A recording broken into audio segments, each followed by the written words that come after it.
Sublime, que em todo o universo exprime concórdia, ternura e amor. Venha ao nosso coração o teu reino de bondade, de paz e de claridade na estrada da redenção. Cumpra-se o teu mandamento que não vacila e nem erra, no firmamento como em toda a terra, de lutas e de sofrimentos. Evita-nos todo o mal, dá-nos o pão no caminho, feito na luz, no carinho do pão espiritual. Perdoa-nos, Senhor, os débitos tenebrosos de passados escabrosos, de iniquidades e de dor, e auxilia-nos também nos sentimentos cristãos a amar os nossos irmãos que vivem longe do bem. Com a proteção de Jesus, livra nossa alma do erro sobre o mundo de desterro, distante da vossa luz. Que a nossa ideal igreja seja o altar da caridade, onde se faça a vontade do vosso amor, assim seja. Na noite de hoje, nós temos a alegria de contarmos com a presença do companheiro Adilson Alexandre Simas, e ele nos traz o tema Família Divina Graça. Jesus te abençoe.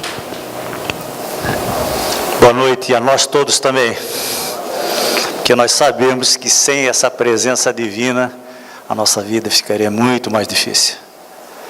Nós que estamos todos aqui reunidos em nome de Jesus, sabemos que Ele já esteve tangível entre nós, mas está sempre presente, desde que cada um de nós se eleve nessa sintonia, principalmente através desta prece que foi agora dita, que se feita com sentimento, e não tão somente com a razão, realmente nos elevou.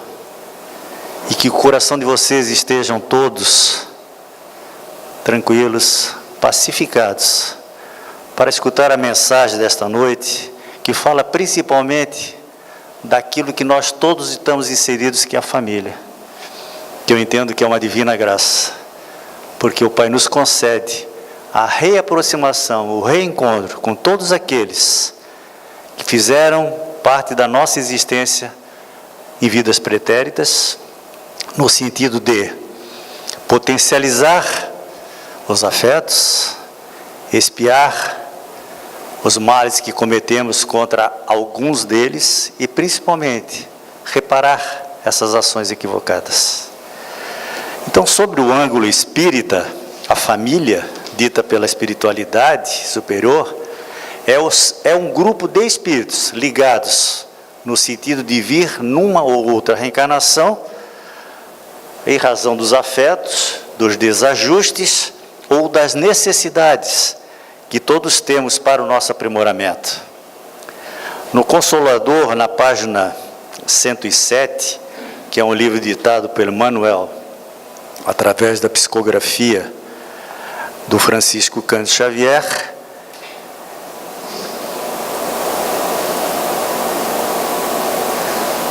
é feita a segunda pergunta para o Manuel. O Instituto da Família é organizado no plano espiritual antes de projetar-se na Terra?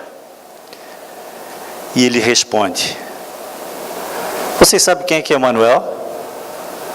Quem sabe? Todos? Que bom! Emmanuel é aquele espírito que foi, na época de Jesus, convidado para segui-lo. E ele recusou através da sua petulância, da sua arrogância, que graças a Deus hoje nenhum de nós mais tem. E o que ocorreu? Depois de várias reencarnações, algumas de sofrimentos, outras de expiações, ele se encontra no plano espiritual, ou se encontrava até então, fazendo o que através dos conhecimentos naquele plano viesse nos trazer, espírito um pouco mais elevado que ficou, as orientações para que nós pudéssemos, nas reencarnações que nos sucedem, aprendermos e valorizarmos essa família. E ele responde: o colégio familiar tem suas origens sagradas na esfera espiritual. Prestaram atenção? O colégio familiar tem as suas origens sagradas, essa é a palavra, na esfera espiritual. Em seus laços reúnem-se todos aqueles que se comprometeram no além a desenvolver na Terra uma tarefa construtiva de fraternidade real e definitiva. Preponderam nesse instituto divino os elos do amor, fundidos nas experiências das outras eras. Todavia, aí ocorrem igualmente os ódios e as perseguições do pretérito obscuro, a fim de transfundirem em solidariedade fraternal com vistas ao futuro. Então nós sabemos que nas nossas necessidades, nas nossas dificuldades, é que existem as oportunidades da nossa evolução moral. Porque se nós estamos inseridos nas famílias que hoje nos abrigam, não é por acaso, não são situações ocorridas neste plano, são situações que ocorreram já no plano espiritual, agendados pelos nossos mentores espirituais, naqueles que não têm ainda a evolução suficiente para participar do processo reencarnatório. Portanto, faço a pergunta a cada um de vocês: a família que hoje vocês estão inseridos é agradável? Não precisa responder. Satisfaz as necessidades? É harmônica? Todos nós sentimos vontade de retornar após um dia de trabalho para o lar, para ver todos aqueles que estão conosco? Se a resposta for sim, agradeçam a misericórdia divina. Porque os elos que se reaproximam nesta reencarnação não são assim tão dificultosos como foram de outrora. Mas se a resposta for negativa, agradeçam também. Porque a oportunidade da família, que é o primeiro núcleo no processo reencarnatório e de readequação para a nossa evolução, é essa que nós necessitamos. Por isso que tudo dentro da lei de Deus ocorre com um sentido, uma finalidade. E cabe a cada um de nós, em particular, saber qual é a finalidade da reencarnação. Por que estamos aqui hoje? Porque a família que nos acolhe é esta. Porque o marido, a mulher, o filho, o pai, ou quem quer que seja, com alguns deles nós temos tantas dificuldades de relacionamentos. Razão pela qual nós sabemos que o egoísmo é que impera ainda na nossa existência. Por isso a bondade de Deus, através do seu Filho predileto Jesus, veio, através da formação dessa terra, dar mais uma oportunidade para que todos nós viéssemos nesse plano aprender de uma forma definitiva para o futuro o porquê estamos aqui, porquê estamos nesta família e qual será o nosso futuro. Então, muitas das pessoas que ainda vivem nesta terra procuram os mágicos, os magos, as profetas, para saber como é que vai ser o futuro. Ora, o nosso presente, hoje, é resultado do nosso passado. E o que nós vamos conseguir e realizar e termos como futuro, são as nossas ações de agora. Não existe mistério nem magia nisso. Então, o convívio sincero e a proximidade entre todos os membros familiares resulta de nós expormos a nossa verdadeira personalidade e conhecer aquela das pessoas que estão conosco. Na questão 132 do Livro dos Espíritos, Kardec pergunta: qual é a finalidade da reencarnação, da encarnação? E eles respondem: Deus a impõe com o fim de levá-los à perfeição. Para uns, em famílias dificultosas, é uma expiação. E para outros, ele chama de uma missão. Mas nós sabemos que na Terra, a missão tem um objetivo de, vamos dizer assim, fazer o bem à humanidade total. E a missão, nesse caso, seria um compromisso para reajustarmos as vivências de outrora em que nós falhamos. Então, todos nós viemos com esse propósito, esse programa reencarnatório. E a família de hoje é aquela que nós temos como à disposição para vivenciarmos e executarmos as promessas que cada um fez a si próprio de evoluir. Vocês observam que, geralmente, na família, nós mostramos o que realmente nós somos. Porque quando nós saímos para o trabalho, para a parte social, nós colocamos uma máscara social, uma máscara profissional, e vamos aceitando dos outros, às vezes, mais ofensas do que qualquer negativa de um ente familiar.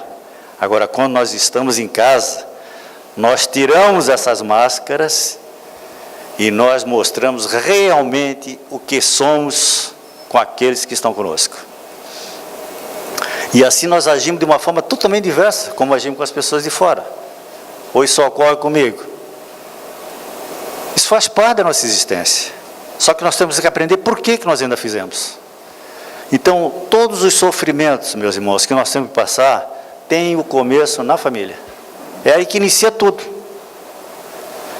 E se o nosso sacrifício se tornar muito pesado, muito relevante, podemos ter a certeza que é uma expiação. E aí o que precisa fazer? Precisa ser feito, aliás.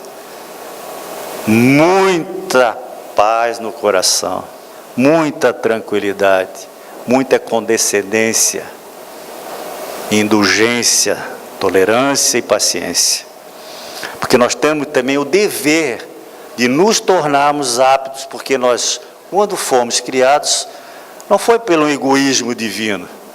Deus nos criou por amor, porque Ele é o amor. Isso está em nós. Por que isso não aflora a todo instante a nossa existência? Justamente pelo nosso egoísmo.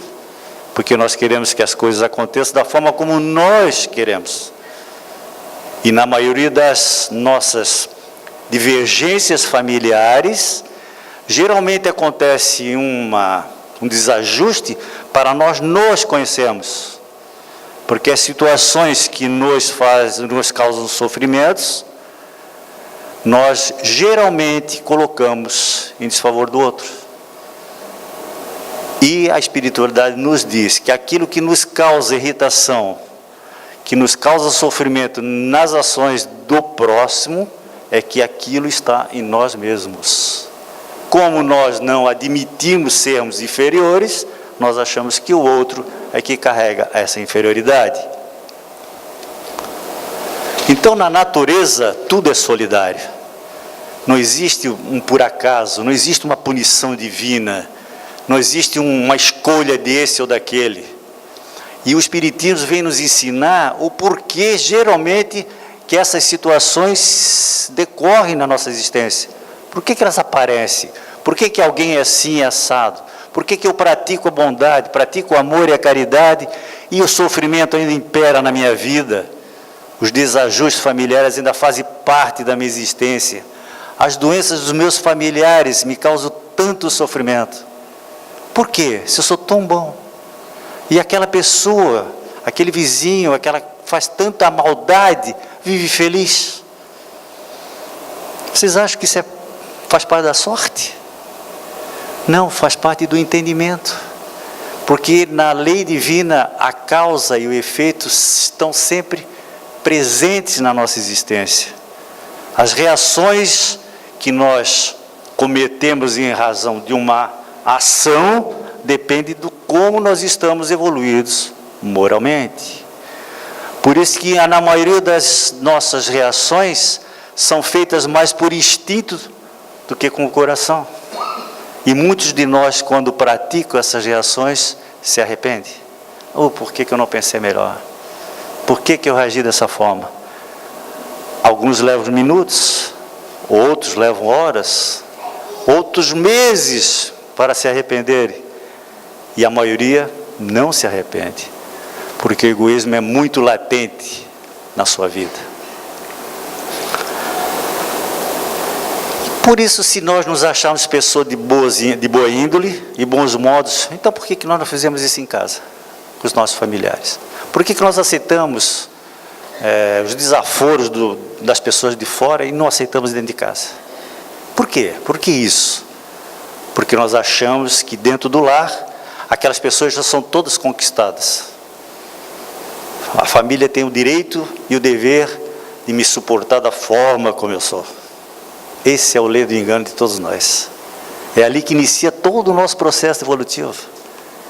É atender e entender o próximo, também com seus vícios. Porque a partir do momento que nós entendemos o próximo, que também não é perfeito, igual a nós passamos a conviver de uma forma melhor. Assim, as suas inferioridades, as suas ações não são problemas nossos. O nosso dever e a nossa obrigação é nossa, de auxiliá-los, através do quê? Das nossas boas ações, da nossa compreensão e do perdão incondicional, do amor incondicional que Jesus sempre nos trouxe. Eu te amo se tu me amar, eu te amo se tu me der um presente. Não me desse o carro que eu queria, então tu não me ama. Aquele vestido, meu Deus, tu não me dá, mas então não me ama. Aquela camisa, vocês entendem? Isso é a nossa vida equivocada, porque aqui, hoje, nós temos uma existência limitada, é temporária. O objetivo na reencarnação, na terra e na família é a evolução, e a misericórdia divina nos dá a todos os instantes, todos os momentos, e nós vamos, como fazemos com as dietas, vamos deixar sempre para segunda-feira, ou para a próxima reencarnação. Assim, a doutrina espírita, ela consegue esclarecer que essas situações advém do fato que nós formamos as famílias que necessitamos, e não que queremos ou merecemos, justamente em razão das nossas ações pretéritas, que, como eu disse anteriormente, exigem reparações, porque todos nós estamos inseridos na família para aprendizado conjunto. A família que me serve não é só para a minha evolução, nós estamos todos ali para aprendermos conjuntamente, e um auxiliando ao outro, entendendo ao outro, compreendendo e perdoando. Nós sabemos que na Terra é difícil encontrar uma família unida pelas relações totais de simpatia e afinidades comuns. E hoje nós compreendemos, através da doutrina racional, de que existe uma causa milenar gerando esses efeitos atuais. Mas esse conhecimento não nos retira da responsabilidade de melhorar, vencendo justamente o nosso egoísmo. É o mais difícil, não é verdade? Vencer aquilo que nós queremos, que achamos. Quem és tu para me tirar do sério? Quem tu pensas que é? Tu sabes quem eu sou? Não tem nenhum orgulho, né? Tu sabes quem eu sou? Até o burro levanta, né? Nós não somos nada. Nós somos filhos de Deus, tendo como finalidade a felicidade. Isso é que nós somos. A questão 939 do Livro dos Espíritos, que trata das uniões antipáticas, Kardec pergunta: desde que os espíritos simpáticos são levados a se unir, como se explica que entre os encarnados a afeição frequentemente exista apenas de um lado, e o amor sincero seja recebido com indiferença e mesmo com repulsa, e como a mais viva afeição entre dois seres pode se transformar em antipatia e algumas vezes em ódio? Quantos casamentos que nós temos conhecimentos, até como testemunhas, convidados, em que os votos são feitos de uma forma tão comovente, tão sincera, tão profunda, não passa 2, 3, 4 anos, estão se separando. Então, tudo aquilo que a gente faz, que pensa, que quer, que seja com o coração, e não tão somente com a razão material, porque isso nós temos a intelectualidade para entender o sentimento mais profundo, que é o amor.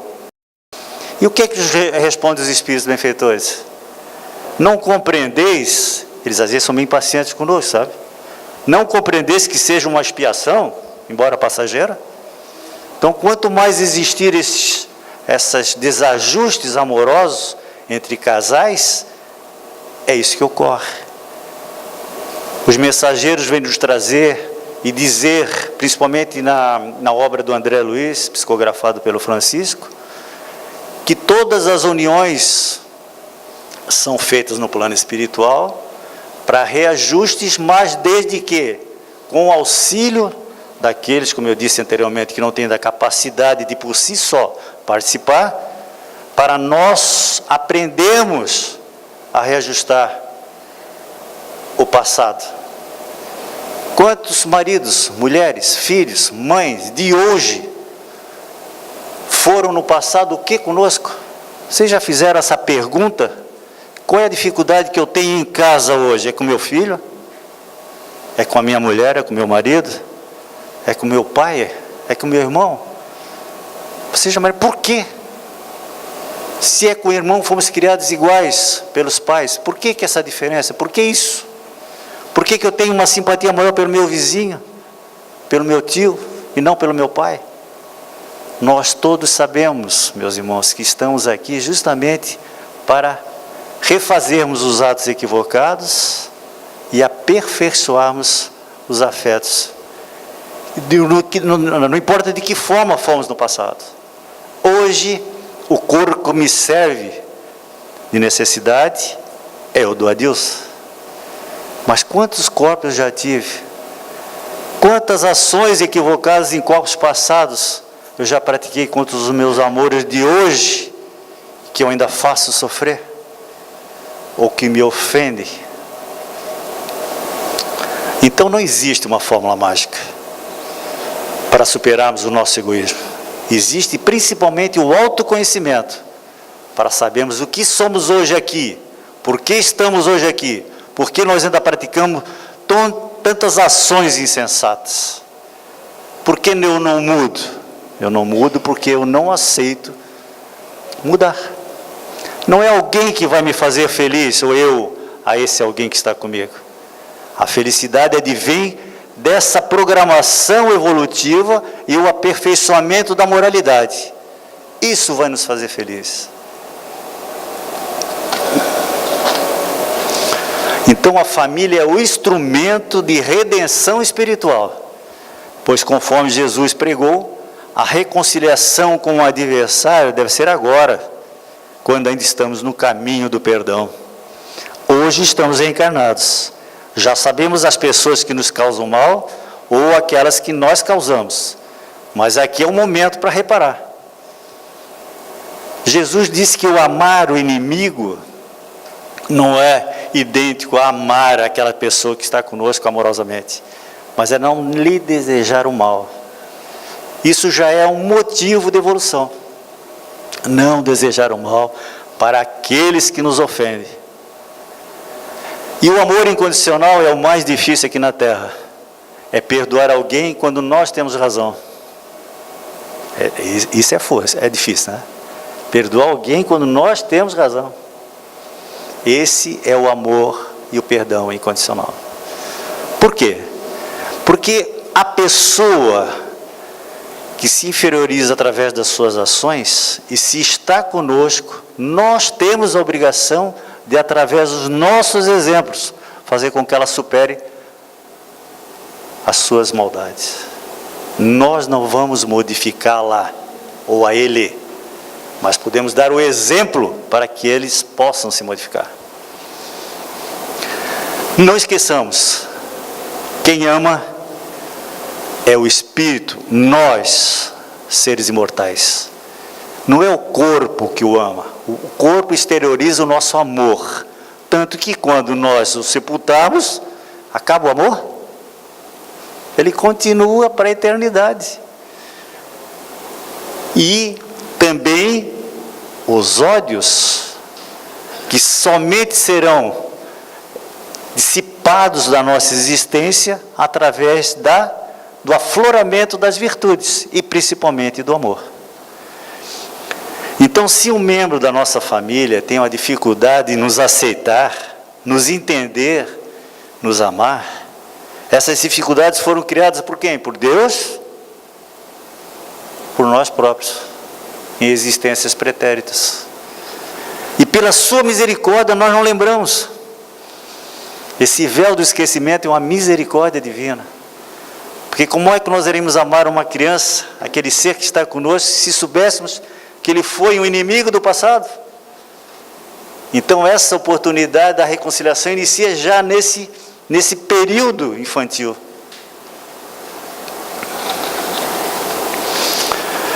E aquela repulsão instintiva que todos experimentamos com algumas pessoas, de onde se origina, pergunta Kardec, na questão 389 do Livro dos Espíritos.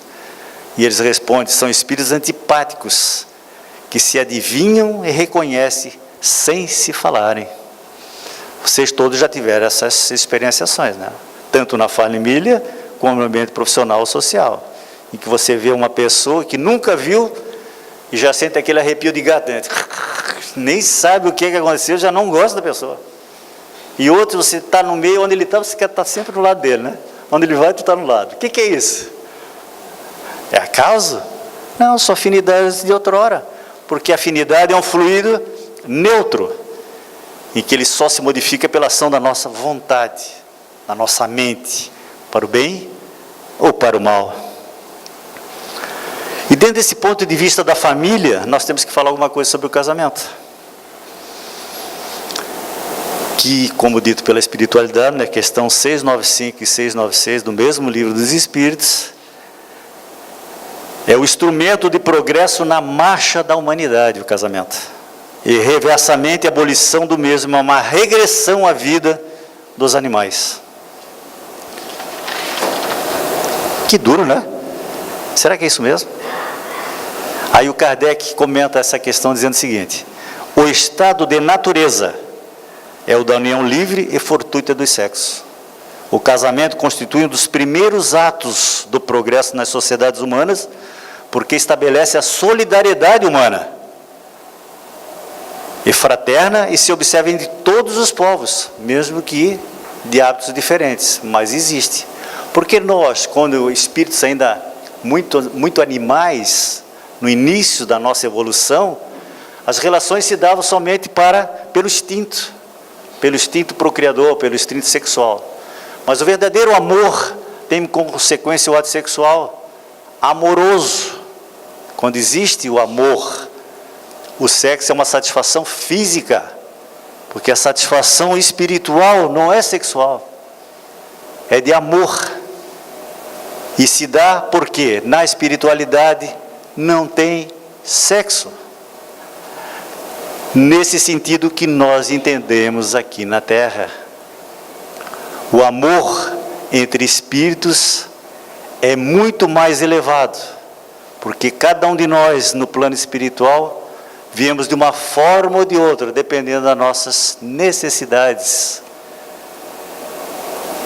Se vocês quiserem entender um pouco mais esse sentido, essa explicação, pode vir nos estudos da Casa de Jesus, que serão entendidos, e vou entender o porquê mais isso que eu estou falando agora. Porque o casamento é um compromisso espiritual, como eu disse, previamente negociado e acertado, e como também nem sempre aceito pelas partes. Então, quando nós não temos a intervenção no processo reencarnatório, os mentores que nos amam e que estão sempre conosco, em todos os instantes, sabem o que vai ser melhor para nós. E eles fazem a programação. Aí vocês podem dizer, sim, mas então é compulsória?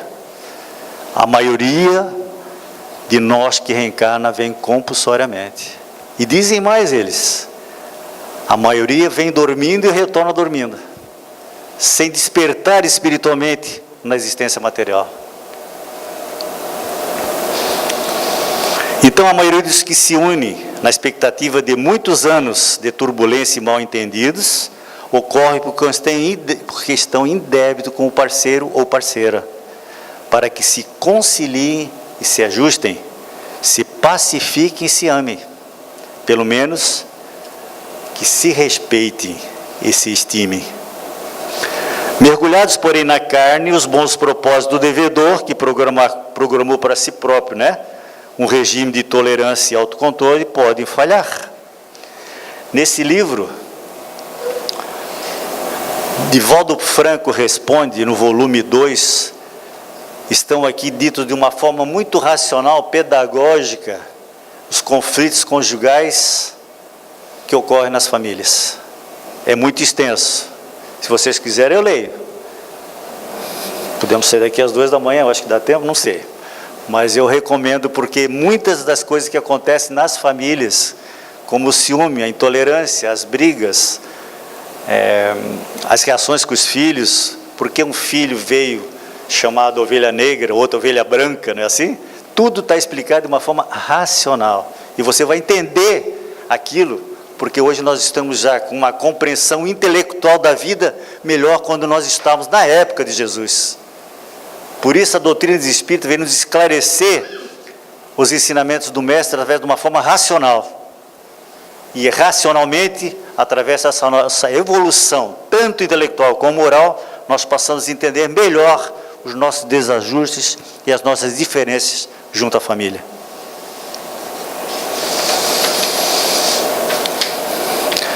Às vezes também pode ser que o parceiro que vem para receber uma reparação de uma ação equivocada, em lugar de recolher, de aceitar com serenidade o que lhe é devido, e outrora lhe foi negado, com atenção, apoio, na segurança e o afeto, né? Assume o quê? Uma atitude de tirano arbitrário, que além de exigir com intransigência o devido reparo de outrora, humilha, oprime e odeia o parceiro, que afinal de contas está fazendo o possível dentro das suas limitações para cumprir o seu compromisso reencarnatório. Entenderam? Às vezes é isso, a pessoa se humilha, mas cara, faz tudo. Olha o que a pessoa faz por você, faz tudo. Ele está realmente cumprindo um papel que ele se comprometeu. E aquele que deveria perdoar e aceitar o perdão, que se torna o quê? Se torna um tirano. E aproveita, é assim, então vai mais ainda. Então o processo de ajuste, que é sempre uma situação difícil, poderá desenrolar-se em clima de mútua compreensão e deveria se converte o quê? Em vingança irracional. O Cristo, ele foi enfático ao afirmar e dizer para todos nós: vai e não peques mais, para que não te aconteça coisa pior. Para onde é que nós temos que ir? Vai para onde? Vai buscar a compreensão, vai buscar o amor que existe em ti, porque tu és criatura do amor. Entenda o próximo, não cometa mais os atos insensatos em razão da tua arrogância, do teu egoísmo. Perdoa tuas ofensas, mas não com aquele sentido: eu te perdoo se tu me perdoar, eu te amo se tu me amar. Não, ama, deixa exalar esse sentimento sublime que todos nós temos no coração, na alma, em favor daqueles que estão conosco. Em cada instante que nós praticamos esse sentimento, nós nos elevamos, nós nos sentimos melhores e podemos até apaziguar algumas das nossas ansiedades, das nossas angústias. Uma coisa, irmão, nós temos que saber: não existe inocente na terra. Todos nós somos devedores e credores uns dos outros. Assim, a própria vítima de um gesto criminoso é também um ser endividado.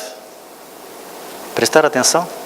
A vítima de um gesto criminoso é também um ser endividado perante a lei, por alguma razão concreta anterior, ainda que ele ignore, pela misericórdia divina.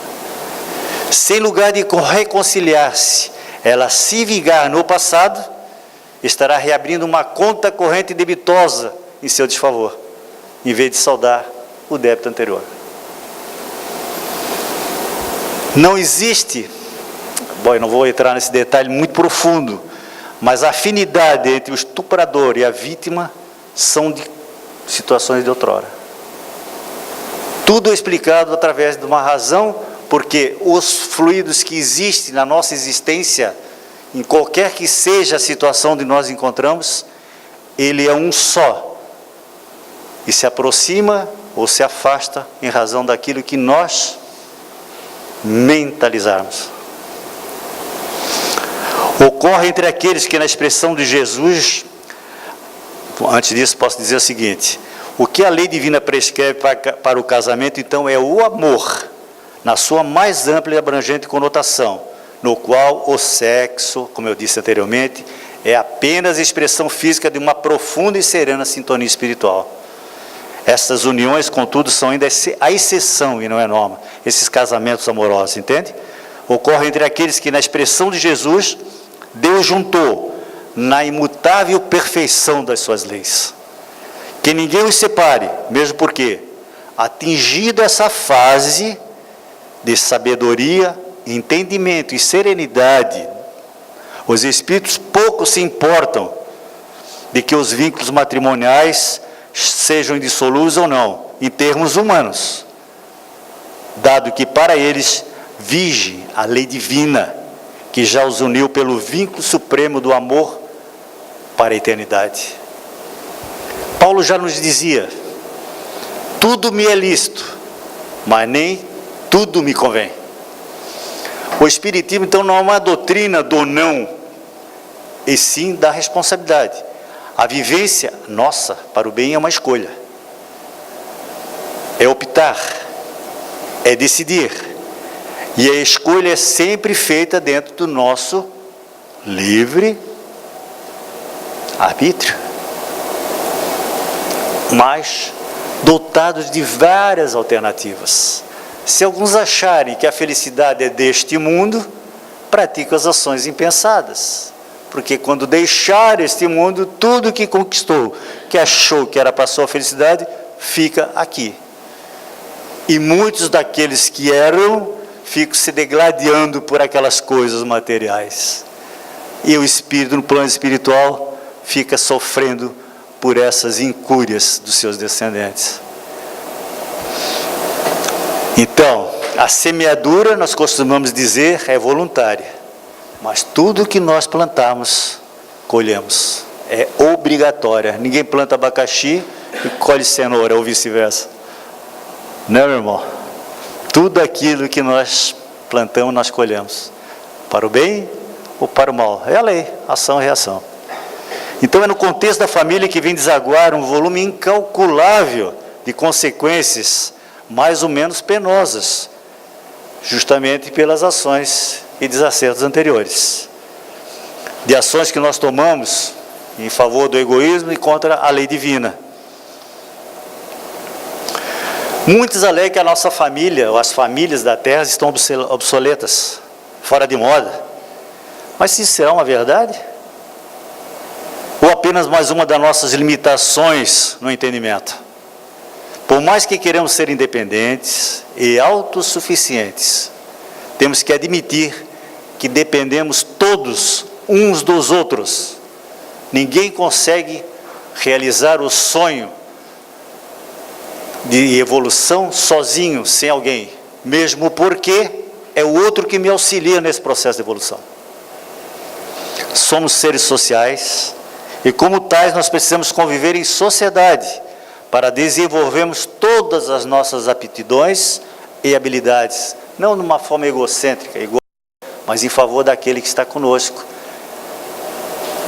cumprindo o ensinamento do Mestre: amai ao próximo como a si mesmo.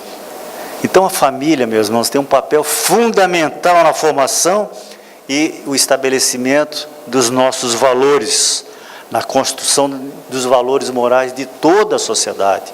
Inicia na família, nos parentes, nos vizinhos, na cidade, no Estado. A transformação de cada um individual se alastra e dá como exemplo a mudança social que toda a sociedade necessita e um dia realizará. Mas tudo inicia em cada um de nós. A mudança não é eu fazer o meu, ou a minha parceira ou parceiro mudar, eu me modificar. Portanto, a família jamais será obsoleta, mas sim um dos pilares que possibilitam a construção do futuro. Todos os membros devem desenvolver suas habilidades e todos devemos evoluir material, mas e principalmente moralmente. Então a Casa Espírita hoje que nos acolhe é também uma família, porque nós temos famílias em diversos locais. Porque todo um momento, todo instante que nós nos comprometemos, nós estamos constituindo uma família. Nesse conceito ampliado, podemos perceber que nós fazemos a parte, né, de diversos grupos familiares. E que todos pertencemos o quê? À grande família do Pai da vida, que nos criou todos, sem conhecimento, mas nos dando a oportunidade de, através desses contatos, dessas relações, evoluirmos para a eternidade como seres melhores. Porque a finalidade de cada um de nós é nos aproximarmos do Pai da vida. Porque o amor que nos criou, através das nossas ações em favor desse amor, nos fará retornar a Ele. Esse é o objetivo da criação. Então, depois de todas essas divagações, essas descrições, como é que nós podemos achar que a família é obsoleta? Creio que obsoletos são os nossos entendimentos, o nosso egoísmo, que nos priva da emancipação da alma, rumo a patamares mais elevados de consciência e exercício efetivo do bem. Então Jesus, o mestre de amor, como dizem antigamente, que veio formatar esse planeta para nos abrigar, nos dando mais uma morada para a nossa reabilitação moral, e que esteve tangível entre nós, mas que está a todo momento conosco, possa permanecer em nossos corações, nos dando a força, através dos seus mensageiros de amor, que nos acolhe, e principalmente nossos espíritos protetores, que estão sempre conosco por amor, possam nos auxiliar nesse processo de evolução. E que saímos dessa encarnação exitosos, e possamos reencontrar todos os nossos amores numa próxima existência. E que Ele fique conosco, agora e sempre. Que assim seja.